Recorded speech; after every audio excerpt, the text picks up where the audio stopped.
주의 전에 나오신 여러분들을 진심으로 환영합니다.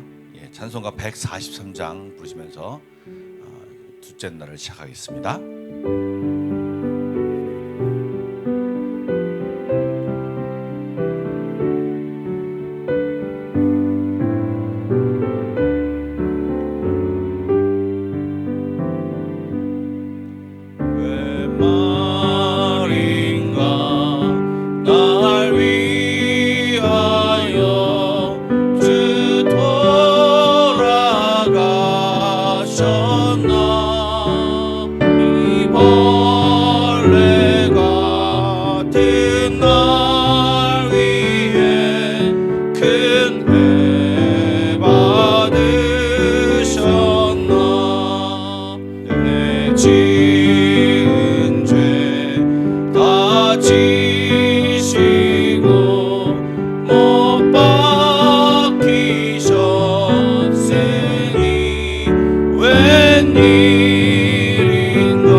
다시 한번 웬일인가 웬 말인가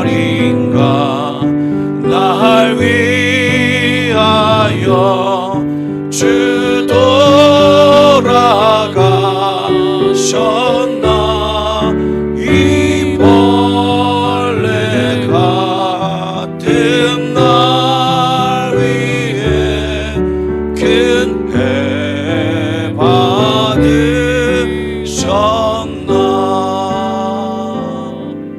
기도하겠습니다. 사랑의 주님,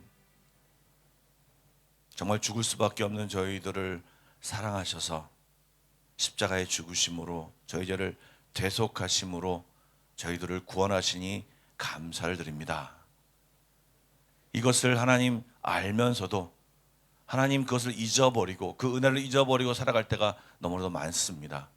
특별히 고난 중간 특별 새벽 기도를 허락하셔서 그 주님의 은혜를 다시 한번 기억하게 하여 주시고 다시 한번 묵상하게 하여 주시며 그 은혜 속에 다시 들어가 주님을 바라보는 귀한 시간 되게 하시니 감사를 드립니다.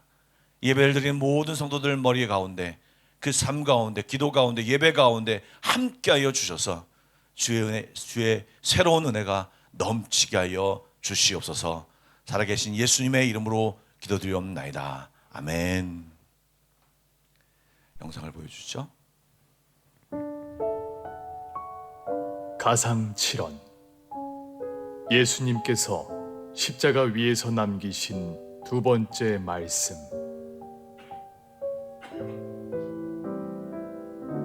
예수님의 양옆에 죄수 두 사람이 십자가에 달려 있습니다. 그중 한 사람이 고통으로 헐떡이며 예수님께 말합니다. 내가 진짜 그리스도라면 너 자신과 우리를 살려내라. 그러자 다른 죄수가 그를 꾸짖으며 말합니다. 너는 하나님이 두렵지도 않으냐? 우리는 우리 죄 때문에 벌을 받는 거지만 이분은 아니다. 이분은 죄도 없이 벌을 받으시는 것이다. 이어서 그 죄수는 예수님께 간절히 청합니다. 예수님, 주님의 나라에 들어가실 때 부디 저를 기억해 주세요. 그때 예수님이 그 죄수에게 두 번째 말씀을 하십니다. 내가 진실로 내게 이르노니 오늘 내가 나와 함께 낙원에 있으리라.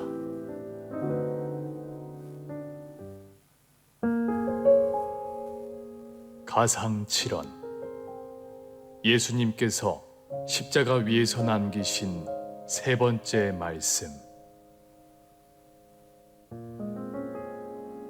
십자가 밑에서 수많은 사람이 흐느끼고 있습니다. 그런데 예수님의 핵심 제자들은 그 어디에도 보이지 않습니다. 야고보의 동생 요한 말고는 십자가 곁에 아무도 없습니다. 죽음의 자리까지 쫓아가겠다던 충성의 맹세가 무색하게도 제자들은 모두 자기 살 길을 찾아 어딘가로 숨었습니다. 예수님 홀로 외롭고 처절한 죽음을 맞이하고 계십니다. 예수님의 최후를 지켜보며 오열하는 여자들 속에서 문득 예수님은 자신을 낳고 길러주신 어머니를 발견합니다. 고통스러워하는 아들을 차마 올려다보지도 못하는 어머니. 십자가 위의 아들은 그런 어머니가 걱정입니다. 결국 예수님은 제자 요한에게 어머니를 부탁하려고 세 번째 말씀을 하십니다. 여자여, 보소서, 아들이니이다. 보라, 내 어머니라. 다시 한번 함께 말씀을 좀 읽어보겠습니다. 누가복음 23장 39절부터 43절입니다. 신약성경 앞에 슬라이드를 보시죠. 138쪽인데요. 한 절씩 교독하여 읽도록 하겠습니다. 39절 말씀을 제가 먼저 읽겠습니다. 달린 행악자 중 하나는 비방하여 이르되 내가 그리스도가 아니냐 너와 우리를 구원하라 하되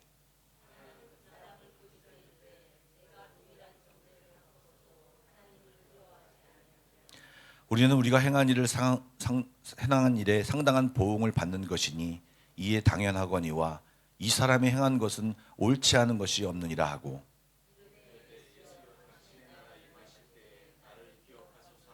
함께 읽겠습니다. 예수께서 이르시되 내가 진실로 내게 이르노니 오늘 내가 나와 함께 낙원에 있으리라.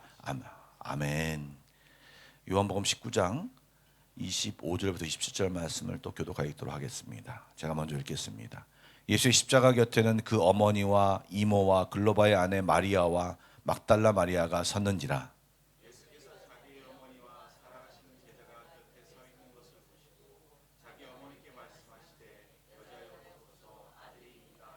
함께 읽겠습니다. 또 그 자에게 이르시되 보라 내 어머니시라 하신대 그때부터 그 제자가 자기 집에 모시니라. 아멘. 앞선 영상과 또 말씀을 읽으신 것처럼 오늘은 가상칠언 두 번째와 세 번째를 한꺼번에 말씀드리려고 합니다. 지난 주일날 이 말씀을 이미 말씀드렸고 또 중복되는 말씀이기도 하고 고난중한 특별 새벽 기도회가 6일이기 때문에 어차피 하루는 두 말씀을 다루어야 합니다. 그래서 두 말씀을 오늘 한꺼번에 묶어서 말씀을 드리는 것입니다. 예수님이 십자가에 달리실 때 십자가 좌우편에는 제수가 있었습니다. 전해지는 이야기로는 그들은 아라비아 대상들을 습격하고 그 사람들을 죽인 자들입니다. 그리고 그 자리에 선장에서 잡혀서 지금 사형을 언도받고 지금 그 십자가에 못 박혀 있는 것입니다. 예수님은 사형을 당할 이유가 없이 십자가에 못 박혔지만 이 두 강도는 죄에 합당한 값을 치르는 중이었습니다.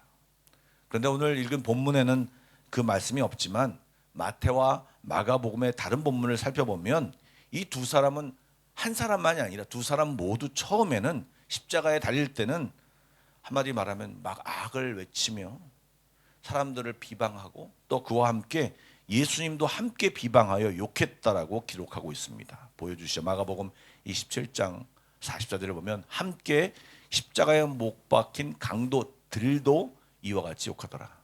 이스라엘 왕 그리스도가 지금 십자가에 내려와 우리가 보고 믿게 할지어다 하며 함께 십자가에 못 박힌 자들도 예수를 욕하더라. 두 사람이 함께 예수님을 욕하다가 예수님이 십자가에 마치 그들도 십자가에 못 박힌 채 매달려 있던 시간이 6시간 정도였습니다.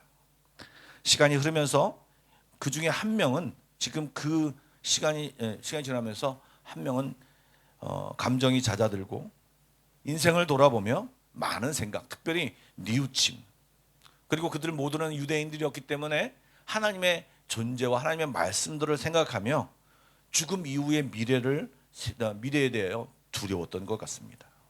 그런데 여전히 그 다른 한편의 그 강도는요, 그런 생각을 하지 못한 채 계속 주님 앞에 비방하며 또 자기 어떤 분노를 표출하며 네가 그리스도가 아니냐, 너와 우리를 구원하라 라고 하며 정말 그 힘든 와중에 피가 뚝뚝 떨어지고 또 수많은 그런 어떤 조롱 앞에 또 그 채찍질하면서 흘린 그 모든 상처 앞에서 힘들어하면서 여전히 주님을 비방하고 있는 모습을 봅니다.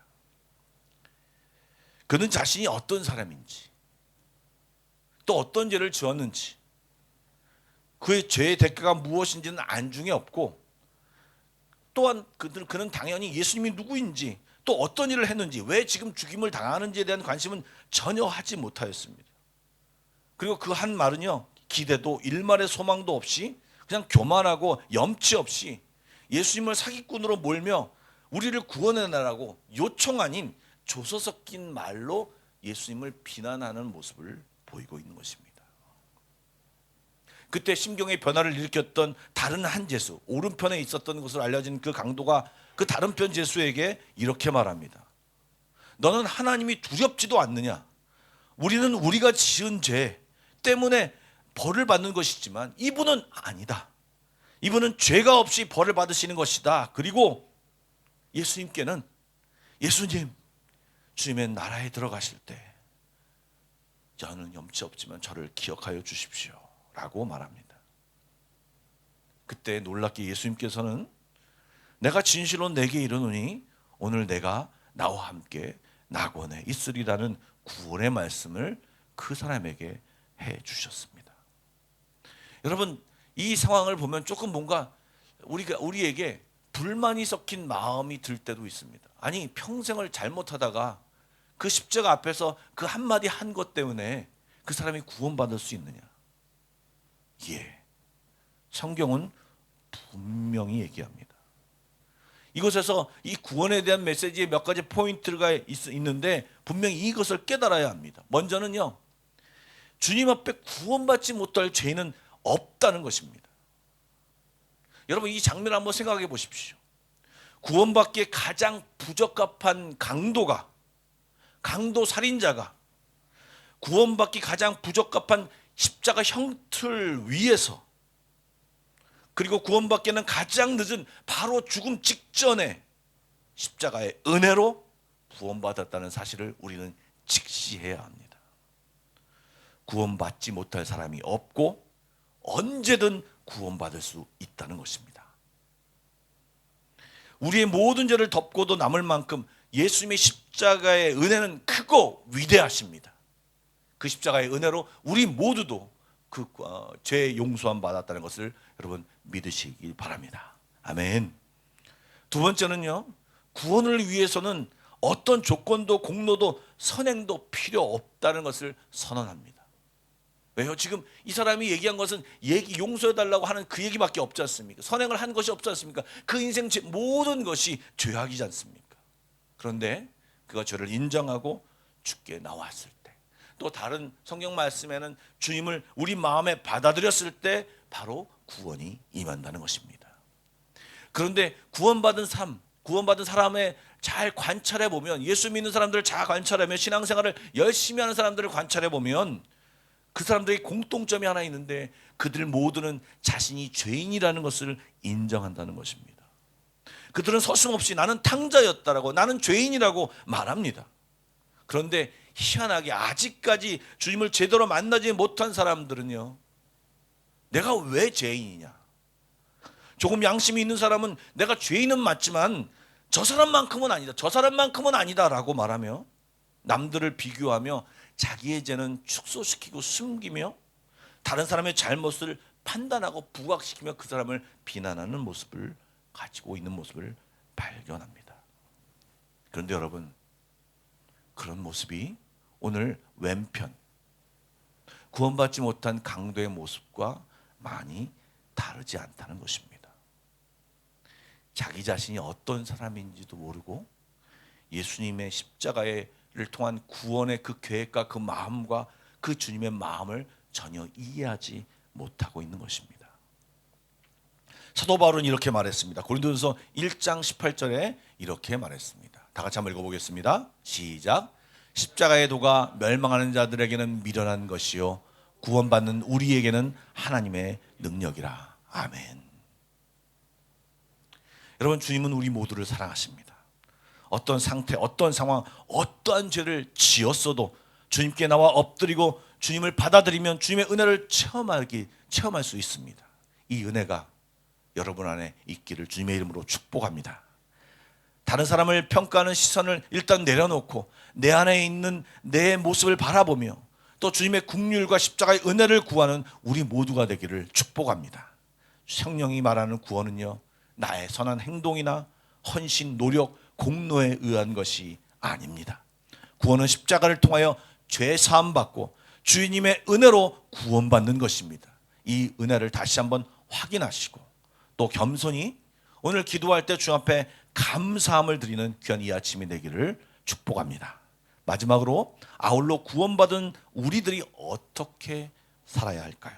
주님 앞에서 제대로 살려면 값없이 구원받았다라고 하는 그것에 대하여, 주님의 은혜에 대하여 감사하고, 뿐만 아니라 여전히 그 죄 용서함 받았음에도 불구하고 여전히 죄에 연약한 우리 자신을 인정하고 하나님과 주님과 동행하며 지도함 받고 우리 안에 있는 죄를 다스리며 승리하는 자로 성장하는 것이 바로 주를 믿는 사람들의 삶인 것입니다.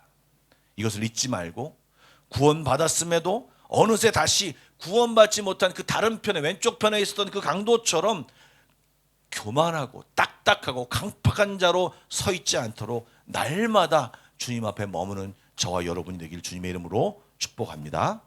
세 번째 가상칠언에 대해서 짧게 말씀드리고 마치겠습니다.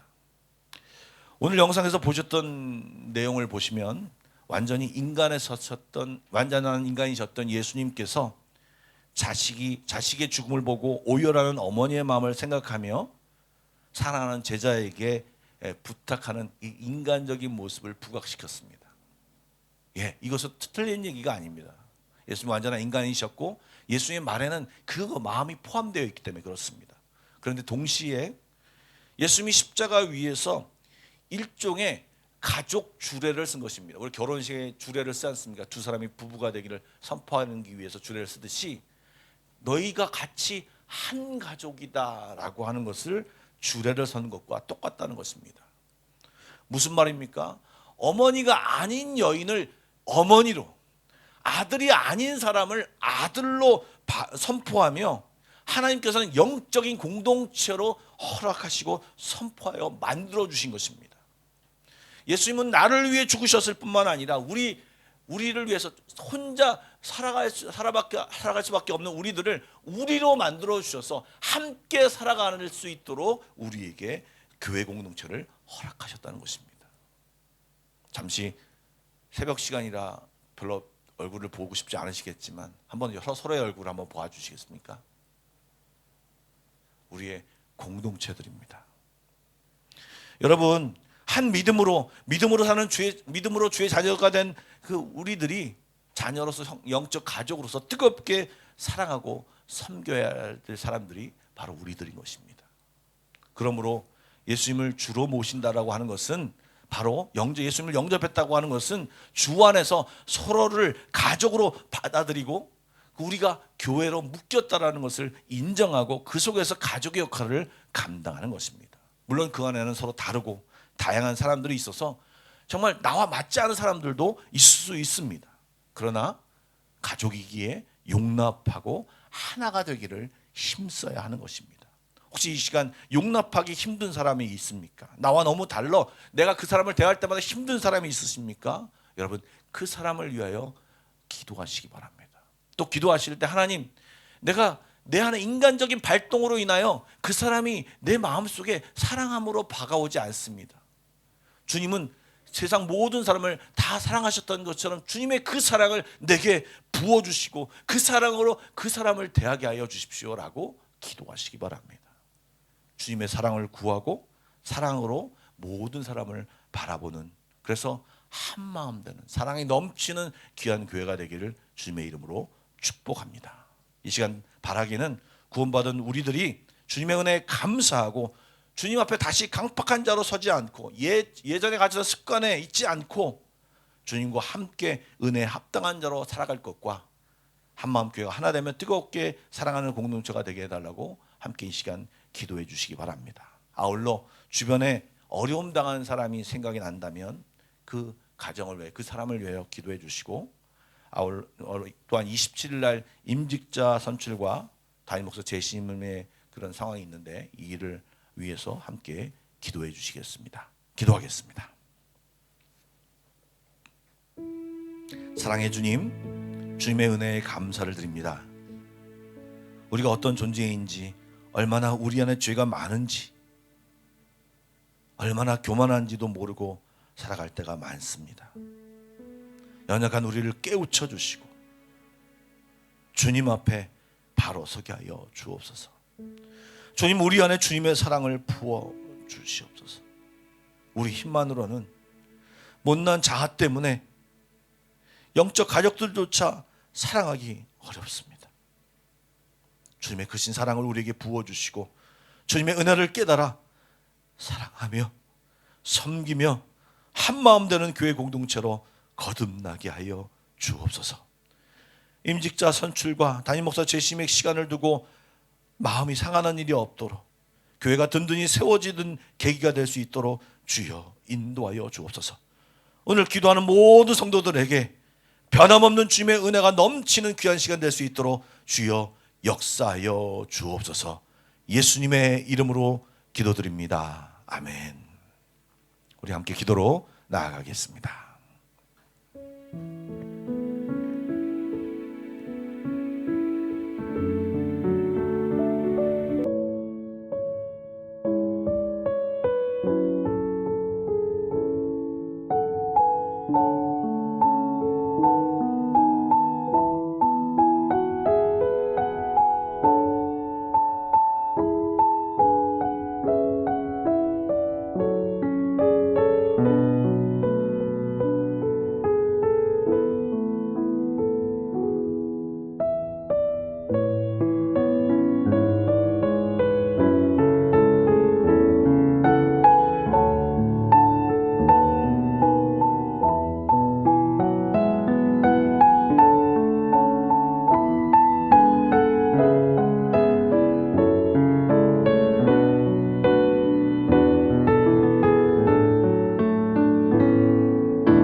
주